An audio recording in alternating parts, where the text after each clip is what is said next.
Good morning বন্ধুরা। প্রতিদিনের মতন সবার যেরকম সকাল শুরু হয়, আমারও শুরু হলো কাজকর্ম, বাড়ির কাজকর্ম, নিজের সব কিছু দিয়ে। তারপরে এবার কলেজ যাওয়ার পালা।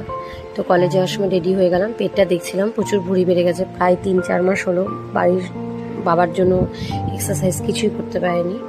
তো এবার শুরু করতে হবে। তো ভাত টাত খাওয়ার পর এবারে যে আমার সেই ড্রেস কোড, মুখ ঢাকা, তো এত ভালো লাগছে না। 3 দিন হলো নতুন নিয়েছি, আগেটা ছোট ছিল, কিন্তু এটা এত ভালো এসেছে।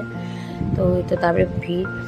আর আমাদের এখানে আজকে মিঠুন চক্রবর্তী এসেছে, আমার পাশেই মাঠটা আছে আমাদের পাড়াতেও। এত ভিড় হয়েছে, অনেকক্ষণ ধরে দাঁড়িয়েছি, তারপরে তো টোটো পেলাম। আমারও মনটা খারাপ লাগছে, রোড শো বলে হয়েছে আমার বাড়ির সামনে দিয়ে, আমি দেখতে যেতাম।